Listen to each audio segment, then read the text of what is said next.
Kita akan melanjutkan lagi Karakuri Circus Part 4. Tanpa basa-basi lagi, kita langsung saja mulai. Kencangkan sabuk pengaman, renggangkan sandaran kursi, lipat mejamu, dan tidur di kasur. Let's go, tanpa basa-basi lagi.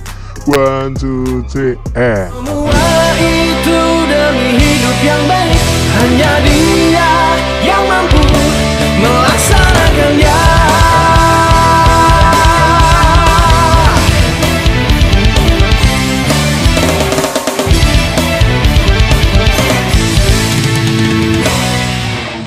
Singkatnya, sampailah mereka di pintu pertama, dan aturannya hanya 2 orang yang selamat dari pertarungan antar mereka yang akan bisa lanjut.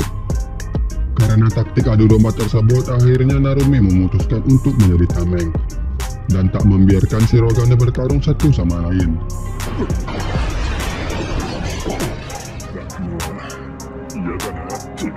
Setelah serangan dari senjata tersebut, akhirnya pintu selanjutnya terbuka, dan Narumi meminta kedua temannya itu untuk masuk ke dalam, sementara ia harus menolong doi barunya untuk bisa keluar dari sana hidup-hidup. Kemudian cerita berpindah di Perancis, yang dimana si Jamet didatangi oleh George, salah satu tetua dari kelompok Shirogane. Setelah memperkenalkan diri, lalu George meminta Jamet ikut dengannya bergabung dengan kelompok Shirogane untuk membasmi para penjahat automata. Mereka pun mulai melakukan perjalanan untuk melacak mini sirkus yang berada di Jepang. Dan di tengah perjalanan, tiba-tiba mereka diserang oleh asap dari sindrom Zonapa. Setelahnya, si Jamet pun terinfeksi asap tersebut, yang akhirnya George pun memberikan darah untuk menyelamatkannya. Lanjut, Narumi dan Lina pun berhasil keluar dari pintu tersebut. Namun saja, sampai di sana ia pun sudah dihadang oleh pasukan automata, dan pertarungan pun terjadi.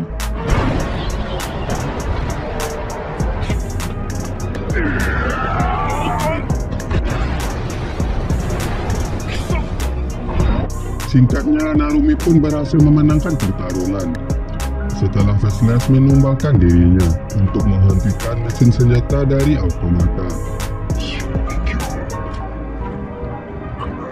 Setelahnya, Narumi pun melanjutkan perjalanan untuk bertemu boneka Francine, dan ia pun dibimbing Thor untuk masuk ke pintu selanjutnya. Narumi dan Thor pun sampai ke pintu selanjutnya, dan ia pun disambut oleh 4 automata tertua, dan pertarungan pun terjadi.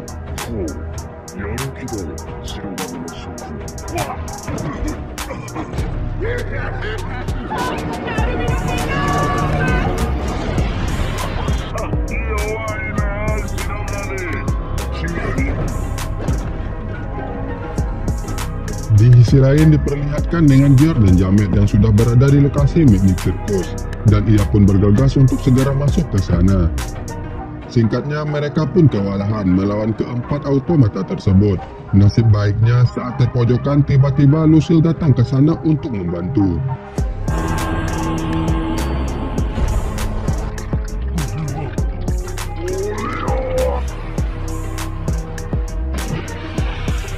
Yap, Lucille akhirnya mati setelah menumbangkan salah satu automata tertua bernama Rotor. Karena terluka parah, Narumi pun dilarikan ke ruangan kapsul medis untuk mendapatkan perawatan. Dan untuk menyelamatkannya, akhirnya para Shirogane memutuskan untuk transplantasi tubuh Narumi dengan boneka.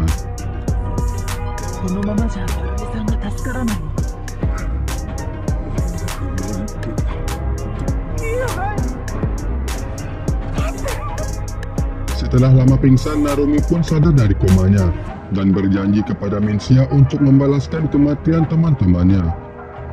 Singkatnya, Narumi pun kembali masuk ke arena pertarungan dengan kemarahan yang begitu besar, dan akhirnya ia pun memenangkan pertarungan melawan Pantalon, salah satu automata tertua.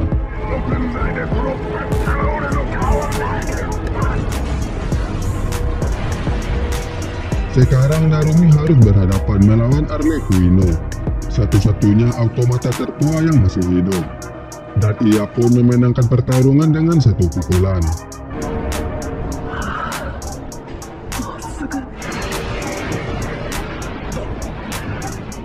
Setelah mengalahkan keempat automata tertua tersebut, akhirnya Narumi pun sampai ke tempat boneka Francine. Namun sayang, saat akan menyerangnya, tiba-tiba pukulan Narumi terhenti. Karena yang dihadapannya itu bukanlah boneka Francine, melainkan boneka replika yang diciptakan untuk menggantikan posisi Francine memimpin kelompok automata. 私は違うのです。お前が団長になり、彼らを追い尽くした。 Sebelum lanjut, saya mau menjelaskan buat teman-teman yang kurang ngerti. Misi kelompok Shirogane itu sebenarnya untuk melenyapkan boneka Francine agar bisa menghentikan asap Zunafa. Jadi kesimpulannya, perjuangan Narumi dan kelompok Shirogane telah gagal, meskipun sudah jauh sampai sekarang ini. Lanjut, scene lain diperlihatkan dengan Eleanor dan Guy yang sedang mencari keberadaan Masaru. Dan di perjalanan, ia pun bertemu dengan Narumi. Narumi yang tidak mengingat apapun mencoba untuk menyerang Eleanor, dikarenakan ia menduga Eleanor adalah wujud dari boneka Francine. Eleanor pun menanyakan kenapa Narumi mencoba untuk menyerangnya. Padahal sebelumnya Narumi adalah sosok pelindung yang telah mengajarkannya untuk tersenyum. Dan Eleanor menanyakan sosok yang mengatakan itu kepadanya. Lalu Narumi menceritakan kejadian sesudah bertarung melawan automata, yang dimana setelahnya ia bertemu dengan Fou, mantan kelompok Shirogane. Singkatnya, pada pertemuan itu Narumi menanyakan keberadaan Francine yang asli kepada Fou, dan Fou menjawabnya Shirogane Saiga, yang nama aslinya sekarang adalah Eleanor. Setelah perkataan itu, Eleanor pun mengatakan tidak mengetahui apa-apa tentang fitnah tersebut. Namun saja diri Narumi dikendalikan oleh amarah dan ia pun menghiraukan semua itu. Singkatnya, Narumi pun bersiap untuk membunuh Eleanor. Namun tiba-tiba kenangan Eleanor dirasakan oleh Narumi, yang hingga akhirnya ia pun menghapus niatnya tersebut. Cerita berpindah kepada Masaru yang berkunjung ke apartemen yang dulu ia tempati untuk mencari tahu kebenaran tentang dirinya. Lalu diperlihatkan dengan masa lalu Masaru setelah kematian ibunya, yang dimana setelah pemakaman ibunya ia dijemput oleh seorang pengacara untuk pertama kali bertemu dengan ayahnya. Lanjut, selama bersama ayahnya, Masaru pun selalu diselimuti oleh kesedihan, dan semuanya berubah setelah kedatangan kakeknya.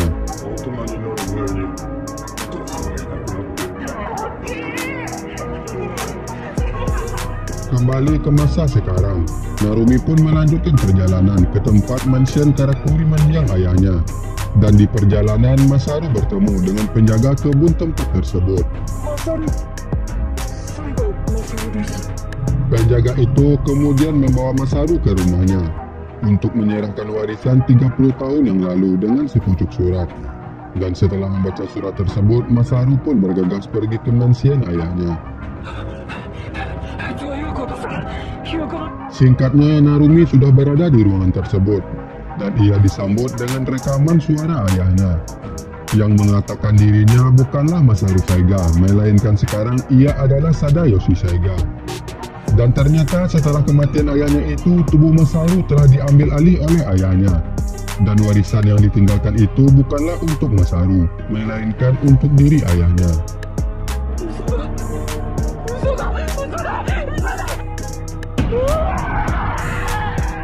Setelah kenyataan pahit itu, Masaru pun keluar dari mansion tersebut.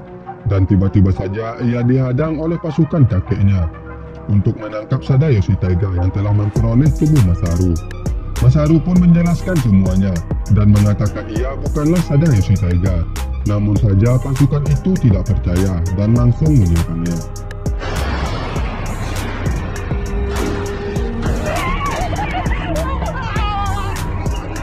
Singkatnya, Masaru pun kembali ke mansion ayahnya, dan rekaman di ruangan itu kembali bersuara, yang mengarahkan Masaru kepada beberapa koper yang telah ditinggalkan untuk berjaga-jaga.